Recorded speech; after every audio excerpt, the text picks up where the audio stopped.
Greetings. Welcome to this year's conference.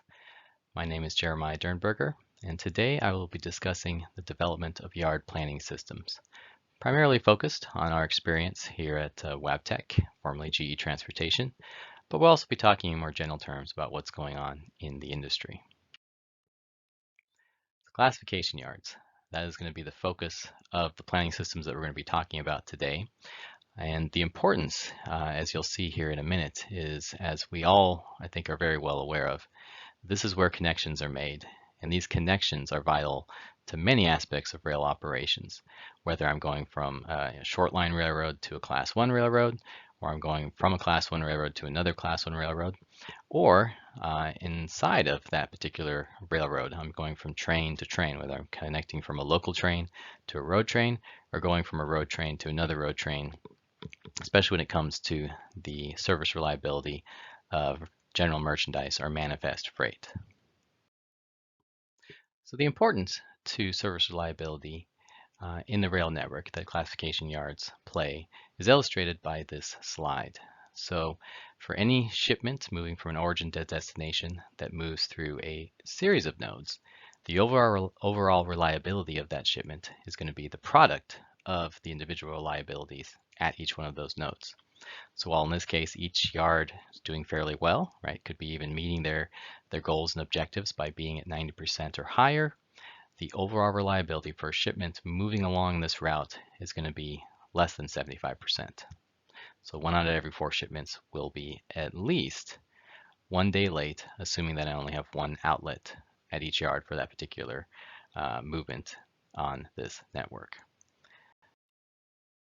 So we see the impact that they have on service reliability.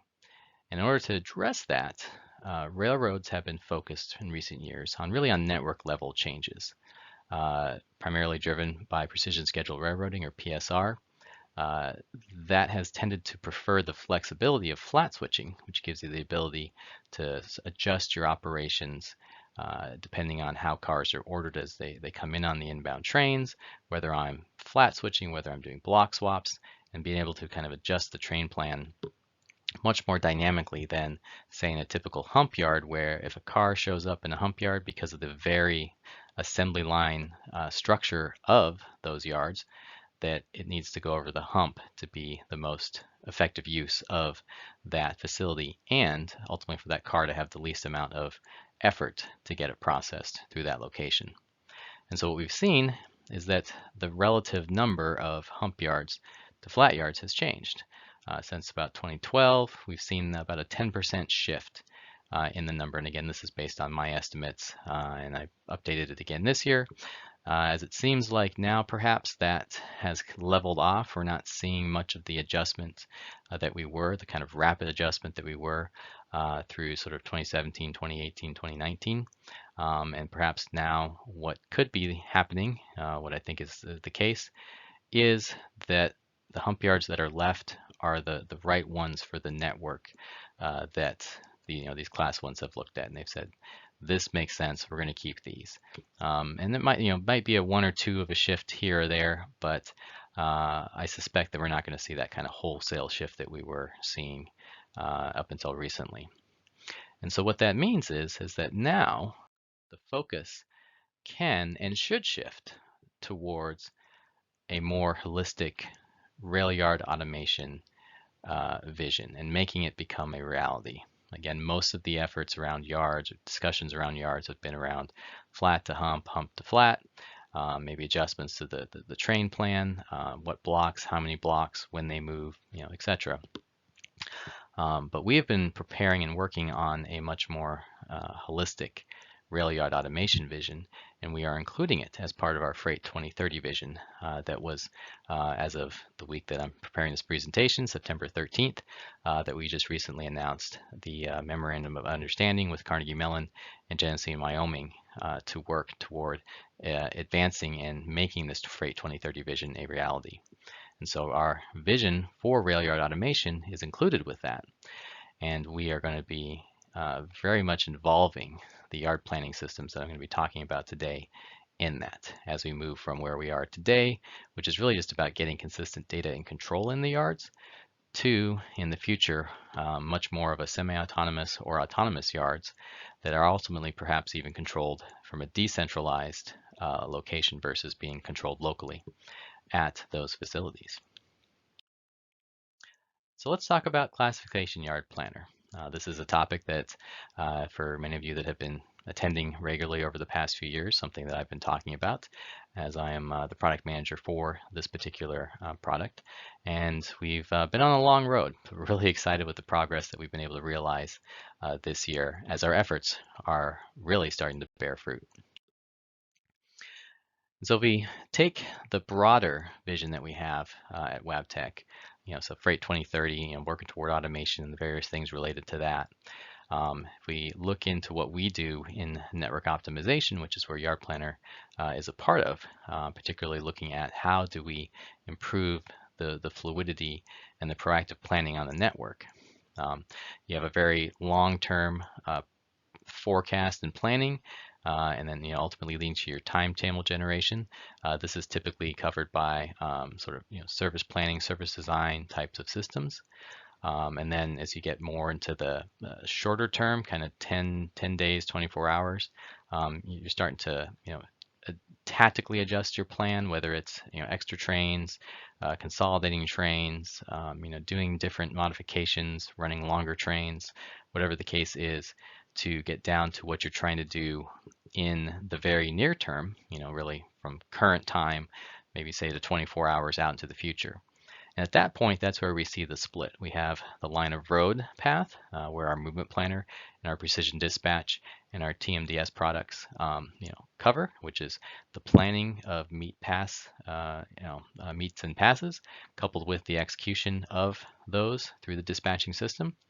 And then as we get into the classification yard, we have the lower part on that path, which is about real-time planning, which is what Yard Planner is doing, coupled with the TMS system. Now we have a TMS system, but of course it doesn't have to be our TMS system. We can connect with any of them to actually execute the work lists.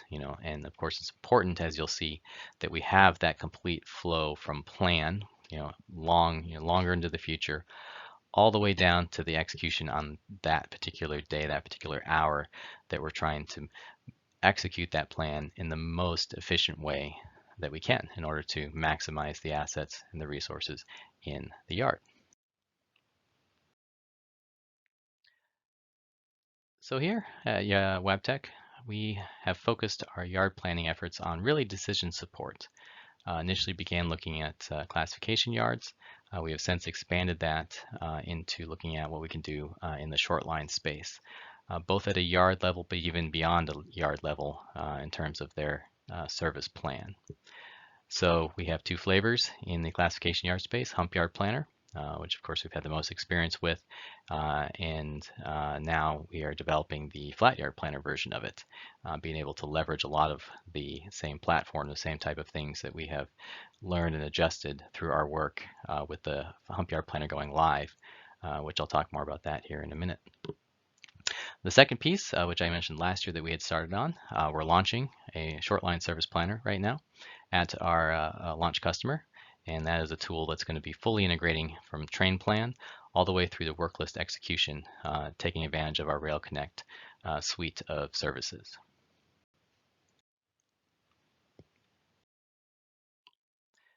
So the exciting news that we get to share this year is that Hump Yard Planner is live at Birmingham. We have, of course, been on this road for quite a while. Even a few years, of course, before I came on board at GE Transportation, and of course now Wabtec. So we have continued to work with our development partners there at NS. We had a successful pilot in late 2019. Changes to the operations because of the results of PSR led us to make some adjustments, which then led us right into the middle of the lockdown phase last year that we were in. So that slowed the progress down a bit. And then, of course, NS, for business reasons, changed the operation of Macon from a hump yard to a flat yard. So asked us to make a pivot and go to Birmingham, which we did. And then everything came together, and over the summer, we were able to launch the full system there at Birmingham. We did it in phases, had a very good level, a very high level of user acceptance, involvement, great feedback, great excitement really over this new technology that really exists to help them do their job in a more effective manner.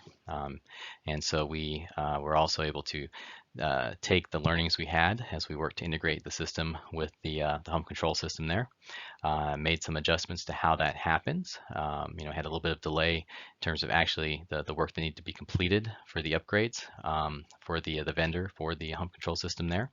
And we were able to then take that information once we finally got to do our pilot, work very closely, in fact, with the yard master that you see there as well as the others. But he was our test guy and young man, very excited about the new technology, and helped us see exactly the best way to make adjustments to how we interact with that plan. And so we did that.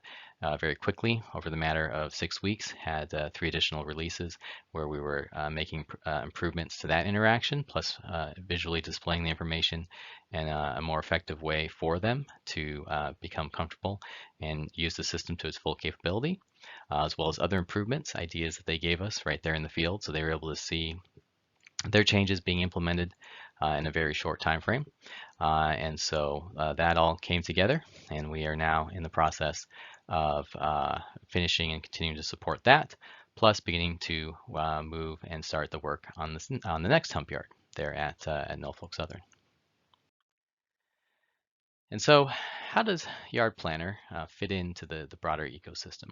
And that's as we kind of start now to talk about sort of the learnings and the areas of focus and where it lends itself to on this path to the broader yard automation.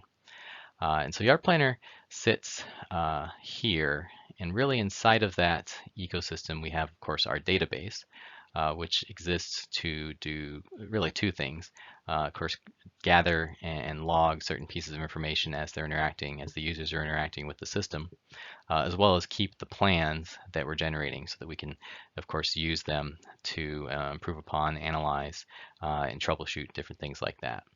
And of course, you have to have that as part of this. You have the UI, and then of course connected through to our database. And then of course the other vital piece of information comes from the inventory and train management system, or we call it ours our TMS. But depending on the railroad, each the class ones have their own version of it, as well as the industry has a few different TMS systems that the short lines use. And so you got to have those 2 pieces working with the Yard Planner. The items in orange are optional. Definitely recommended, especially if you're trying to do this in a hump yard. But flat yard, you may not have some of these systems, and so that also depends on how, I guess, how much planning you can effectively do and how far out you can do the planning. You definitely have to consider that. So depending on the automation level of the information that you're ingesting, then that really is going to dictate how far out in the future you can expect to have an effective plan that's not going to be impacted by inaccurate, or I guess less impacted by inaccurate information. So if you're in a hump yard, hump control system, of course, being connected to that seamlessly is very important. And then some yards do have automatic blue flags and other systems that they're using that we can potentially use as inputs to tell us and help our plan be more accurate as they're moving through various parts of the process. And that's something we did successfully at Macon when it was a hump yard. And when we go back to it as a flat yard, we'll be able to leverage that again. Movement planner dispatch, definitely, again, an important part to help movement planner have a better idea of when trains are leaving and how they're going to be leaving. And then, of course, what we found is that a seamless integration to make the execution of the work lists is really important to help ensure that the workload that you're putting on your users is less than how they do things today. And so as we look from from end to end as far as the decision support that we do inside of classification yards, I categorize these in sort of a level 1, 2, and 3 automation. 1 being tends to lend itself more to that. Not necessarily saying that it's easier or harder, but I think also too, from what I've seen in the industry, that typically the efforts for the level 1 tend to be more common, especially for in-house solutions that typically focus on doing things like train the track assignment on the inbound side, And especially I've seen a few solutions or heard about a few solutions where they're looking at what the correct sequence is for humping or switching cars in a yard based on connections or other different pieces of information. So the level 2 there in that green is a bit more complicated, a bit perhaps harder to do, but also I think has a lot of value. And these are things that we've done successfully in Yard Planner. We do block to track assignment. We also can stack blocks to better utilize class track space in the hump yard and in a flat yard as well as looking to avoid train build rule violations to try to do that upstream, so that by the time you get to the bottleneck processes, you're able to have less switch work, less flat switching work to do. Automation level 3, these are pieces that we've actually done to a certain level in Yard Planner. We ended up backing off of them a bit because there were a lot of manual factors that go into the decision about when to do it, and trying to fit that in, with a sort of, some sort of exponential planning and different things, made it very difficult. And so we actually backed off of that and said, let's let the users determine when to do these things versus trying to work that into plan at this stage. We definitely feel we can bring that back in as we move further along the process in this automation path. But right now, we've backed off those and really focused our efforts on really levels 1 and 2. And so we continue as we work through pullback and through the train departure. Pull back and build sequence, again, kind of similar to what's going on the hump side. More, here's the order to build your trains, and here's potentially the different tasks or the number of tasks that you need to do to accomplish that based on what's in the yard. And then kind of at the second level, the next level down is actually taking, okay, here's the tracks, here's the cars on those tracks, and here let's assign them to the train and then assign those trains to outbound or forwarding yard tracks. And then level 3, again, we've got some initial work done at the pullback in terms of identifying and working to avoid train build violations. Definitely more that can be done there, and so we're continuing to add to that. But again, our primary solution and our goal is to avoid the situation completely by taking care of it at the hump end. And then on the departure side, really going from a departure-driven planning perspective, and also automatically providing information to the dispatch and/or movement planner system, or level 1 solutions that we've tackled and been able to focus on with Yard Planner through our efforts working with again NS to get the pilot system up and running and get deployed there at Birmingham. And as well, another exciting development that we have going on right now is we are currently well into our flat yard planning development. We are taking 2 of our TMS customers, and we've loaded their yards into a yard planner. We have been able to generate plans, and we are currently going through modifications to the system, the planning engine, making improvements where we can. We have some very interesting use cases that we're able to have a good starting point from the platform and what we've already got in place for Yard Planner. Trying to look at maybe some additional fidelity, right, or faithfulness to the train building rules. And then also we're exploring the use of multi-stage sorting techniques, geometric, triangular. This is the type of work that DeGonzo and others did in the 80s, seeing what we can do and how we can leverage that and work it into, and potentially not just the flat yard planner solution, but also in the hump yard side of things as well. So something I've been interested in doing for quite some time. It's very exciting that we're able to actually have the opportunity to do that as we address some of the use cases that our customers are providing us. As well, we're working on the user interface, changing and sort of setting that up to be the right level of information in a flat yard and the right layout of that information, and be able to, whether you're looking at a hump yard, you have what you need in front of you, and if you're a flat yard, you have the information you need at your fingertips and easily accessible.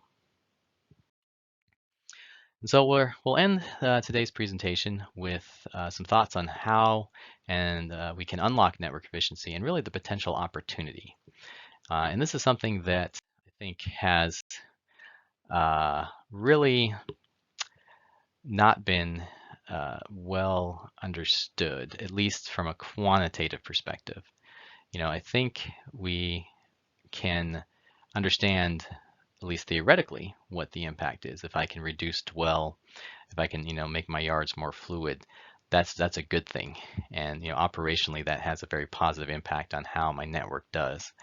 The challenge is, and I've run into this both when I was working, at the class ones at CP and at CSX, as well as continue to as we look at it from Wabtec, is what's the value of a car or cars moving through a yard faster, right? What does that mean in terms of dollars? And I don't think anybody's been able to really truly quantify that, except I would say PSR sort of showed us the value of doing it without the long detailed financial analysis. It's like it's the right thing to do, just do it. So they did. And they, cars and assets move through the network faster through a combination of adjustments at the yards, but also through to the trip plans and how they build trains, and that's led to positive impacts for the operating ratio and also through asset utilization. And so we took an attempt earlier this year to say, what if we were to do that? What if we could reduce dwell by 5%, say, at every classification yard? So we looked at class one using the publicly online available data and said from really the post-lockdown period in 2020 up through quarter one, and let's just look at a regression of cars online and terminal dwell. And let's see the relationship, and we do have a pretty good, R squared value there. But that's typically what we would expect. If as terminal dwell goes down, I should see cars online go down, right? And as terminal dwell goes up, things are moving slower through the system, so I need more assets to move the same amount of traffic. And so assumed a 5% dwell, that was about the equivalent of 1.2 hours in this particular regression. And if you work that out, taking into account the percent of cars that might be impacted by that dwell reduction, on in that total cars online, came up with a number of just over 600 cars, right? 639. So that may not seem like a lot, but that's 5 fewer trains that I would need on my network on a class 1 railroad. 5 fewer trains, to move those cars. And potentially 5 fewer cars, 5 fewer trains a day, to move those. So you've got locomotives, you've got crews. And so of course, what could you do with those assets that you freed up? Well, I can move the same volume with fewer assets. So that's just a straight improvement to my bottom line. Or, and I think this is really where the industry wants to and needs to go into the future, is let's go out and take those same assets and go get more volume. Let's go get more business. And it might be business that doesn't necessarily, be the same business that we could get before, right? But now we've got the ability to go out and get that and just add a positive contribution to our revenue. And now we can do that without having to go out and purchase more assets. So again, this was kind of initial stab. I wouldn't necessarily take this as truly vetted and a scientific analysis, but it continues to confirm the direction that we think this would go. And so that's why we are continuing to focus at yards. And I do think that with the end of PTC and the sort of technological sort of brain power and money and things that was taking, that being freed up now that we've completed that and successfully completed that, now we're going to start to see more of a focus in on what can be done at the classification yards. And so with that, thank you for your time, and I hope you have a great rest of the conference and a blessed day.